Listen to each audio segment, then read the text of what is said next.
Venezuela पर हमला करने के बाद से अमेरिकी राष्ट्रपति डोनाल्ड ट्रंप लगातार ग्रीनलैंड के पीछे पड़े हुए हैं। सिर्फ ग्रीनलैंड ही नहीं, ट्रंप की नज़र क्यूबा, ईरान और कोलंबिया पर भी है। लेकिन ग्रीनलैंड को लेकर बवाल थोड़ा ज़्यादा बढ़ गया है। एक तरफ ग्रीनलैंड और डेनमार्क एक साथ खड़े हैं और अमेरिका पर हमलावर हैं, वहीं दूसरी तरफ ट्रंप की धमकियां लगातार तेज होती जा रही है। ऐसा लग रहा है कि ट्रंप ग्रीनलैंड को हासिल करके ही मानेंगे। लेकिन सबसे बड़ा सवाल यही है कि ग्रीनलैंड आखिर चाहता क्या है। नमस्कार, मेरा नाम है संध्या और आप देख रहे हैं अमर उजाला। डोनाल्ड ट्रंप की लगातार कब्जा करने की धमकियों पर ग्रीनलैंड के प्रधानमंत्री जेम्स फ्रेडरिक नीलसन ने दो टूक जवाब दिया है। डेनमार्क की प्रधानमंत्री मेटे फ्रेडरिक्सन और जेम्स फ्रेडरिक नीलसन ने एक साथ प्रेस कॉन्फ्रेंस की।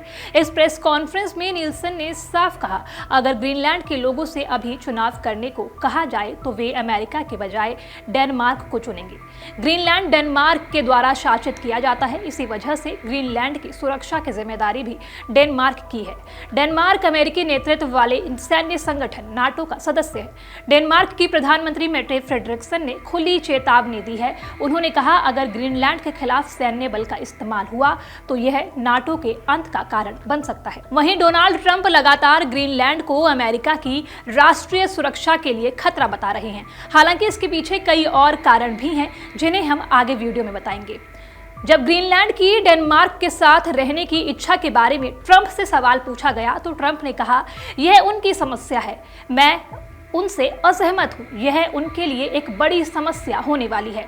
ट्रंप ने पिछले हफ्ते कहा था कि रूस और चीन से बचाव के लिए ग्रीनलैंड पर अमेरिका का कब्जा जरूरी है। ट्रंप का दावा है, अगर अमेरिका ग्रीनलैंड को हासिल नहीं करता तो चीन और रूस वहां कब्जा जमा लेंगे।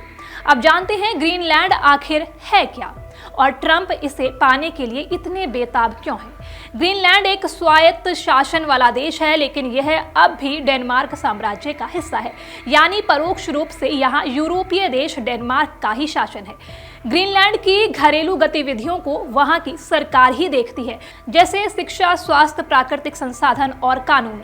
ग्रीनलैंड की राजधानी है न्यूक, यहीं से प्रशासन के सारे काम देखे जाते हैं। वहीं डेनमार्क ग्रीनलैंड के विदेशी मामलों को संभालता है, रक्षा से जुड़े फैसले लेता है और वित्तीय नीति भी देखता है।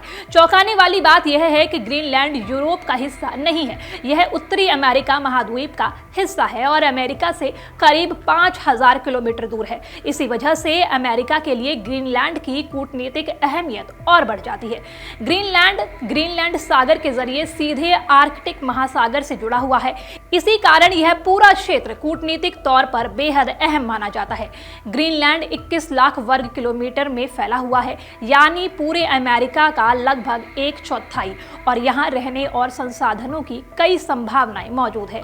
अब जानते हैं ट्रंप को ग्रीनलैंड क्यों चाहिए। अनुमान है कि दुनिया का 13% तेल और 30% गैस का भंडार जो अब तक अनछुआ है वह आर्कटिक क्षेत्र में मौजूद है। डोनाल्ड ट्रंप का अब तक का इतिहास देखें तो जीवाश्म ईंधन को लेकर काफी सकारात्मक रहे हैं। ग्रीनलैंड में कोयले के बड़े भंडार हैं, लोहे के भंडार हैं, तांबे और जस्ते के भी बड़े भंडार हैं। इसी वजह से ट्रंप राष्ट्रपति बनने के बाद कई बार ग्रीनलैंड को डेनमार्क से खरीदने की बात कर चुके हैं। 2010 से पहले के दौर में जब दुनिया में इलेक्ट्रॉनिक क्रांति आई तब अमेरिकी कंपनियां दुर्लभ खनिजों के लिए चीन पर निर्भर हो गई। मोबाइल, कंप्यूटर और इलेक्ट्रिक कारों के लिए इन खनिजों की बहुत ज़रूरत होती है। चीन में इन दुर्लभ खनिजों के लिए अफ्रीका के बड़े हिस्सों में खनन शुरू कर दिया और पूरे इलाके में अपना प्रभाव बढ़ा लिया। दुर्लभ खनिजों में चीन के बढ़ते एकाधिकार और उसके राष्ट्रपति शी जिनपिंग की आक्रामक नीतियों के चलते अब अमेरिका ऐसे ठिकानों की तलाश में है जहां से वह इन खनिजों पर कब्जा जमा सके। यहीं से ग्रीनलैंड की कहानी शुरू होती है और यही वजह है कि 2019 में ग्रीनलैंड डोनाल्ड ट्रंप की नज़र में आ गया। ग्रीनलैंड में दुनिया के कुछ सबसे बड़े दुर्लभ खनिजों के भंडार हैं। इसके अलावा यहाँ यूरेनियम भी है और उसका बाय प्रोडक्ट जिंक भी। ये सभी खनिज इलेक्ट्रॉनिक सामान, गैजेट्स और इलेक्ट्रिक वाहनों के उत्पादन के लिए बेहद अहम है। आपके राज्य की खबरें, आपके शहर की खबरें सबसे पहले जानने के लिए देखते रहें अमर उजाला। चैनल को सब्सक्राइब जरूर कर लें और पाएं हर अपडेट।